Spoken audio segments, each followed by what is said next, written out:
Yeah, here's one East Side project that is pretty hard to miss. It's the 7-story Irvin building, which towers over Independence Boulevard. Drivers on Independence can see the 60s architecture from the outside as they drive by, but how about what's happening on the inside?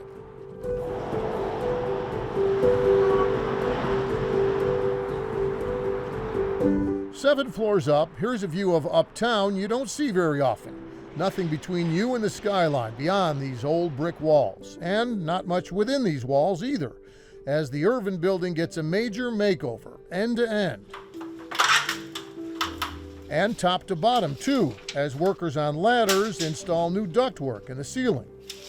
They're also framing in new halls and walls with new doors and new floors. Slowly returning 4037 East Independence Boulevard into what it used to be. Not just another address, but a destination. Back in 1964, the Irvin building was the first skyscraper east of Uptown. Developer Charles Irvin building an anchor for the new suburbs and suburban shopping centers that were also growing in southeast Charlotte. But as Independence Boulevard changed, so did the Irvin building, including a name change to the Varnador building instead. And when those once popular nearby stores started closing their doors, well, that's when the former Irvin building became a 7-floor eyesore. These photos from the Historic Landmarks Commission pretty much tell the story.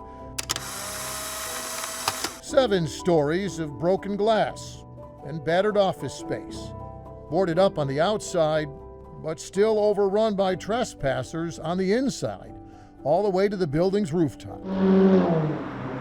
Today, that same rooftop is getting ready for a new bar and restaurant. And here's what all those new offices at the Irvin building will look like too. Drivers whizzing by on Independence Boulevard also can't help seeing this giant digital billboard outside the building. But here's something you might miss, behind the building and just barely visible to all that passing traffic.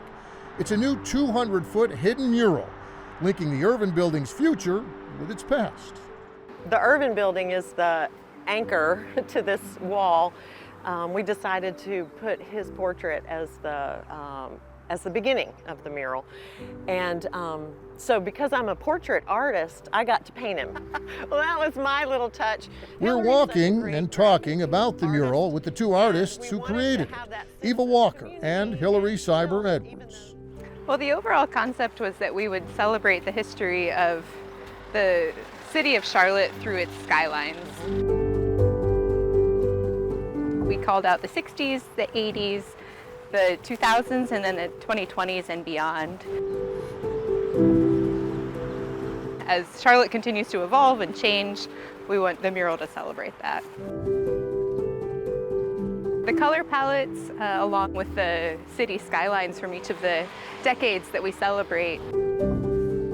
So in the 60s, you see more mid-century type styles, and then as we kind of move into the 80s and 2000s, you see more of the celebration of the skyscrapers and the night scenes and kind of a more lively And of course, you get assigned to work, right? Right, nice and big. Yep, everything about this mural is nice and big, including the 6-week commitment it took the artists to paint it,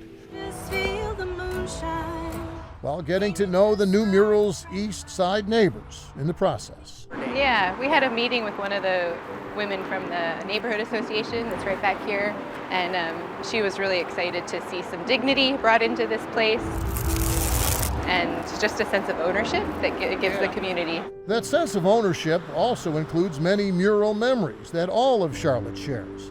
Places like Charlotte's original Coliseum and its still surviving landmark dome, and faces like Dorothy Counts, one of 4 students from Charlotte's earliest days of landmark desegregation. So we wanted to pay tribute to her, especially during the 60s, even though that was late 1950s, but we just felt like she's an iconic image, so we wanted to include her. Very much part of the city's history during the period of this building's history. Right.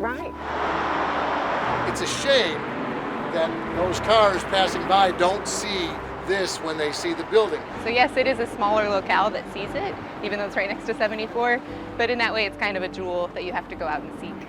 It's the same story for other Eastside Charlotte projects. You have to go out and find them, slowly coming online after years of waiting by Eastside neighbors. At the old Eastland Mall property on Central Avenue, you can't see the Uptown skyline from ground level, but you can see the first housing developments finally rising out of that ground. The Eastland Yards project will also include new shopping and restaurants, and eventually a new recreation complex.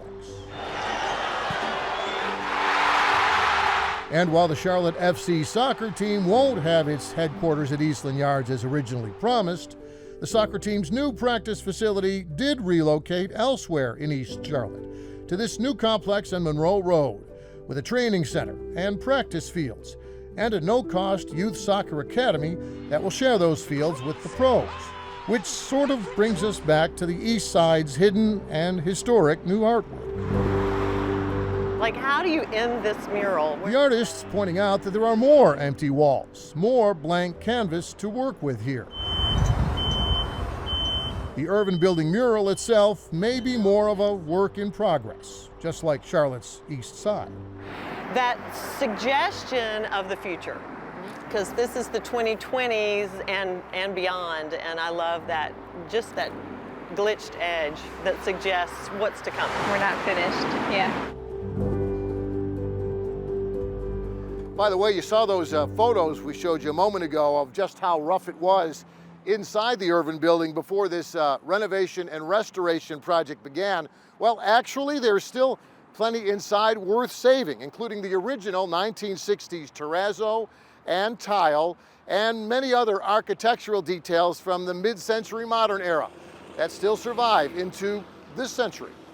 Thanks for watching, and if you don't want to miss any more great regional stories, please subscribe to our PBS Charlotte YouTube channel.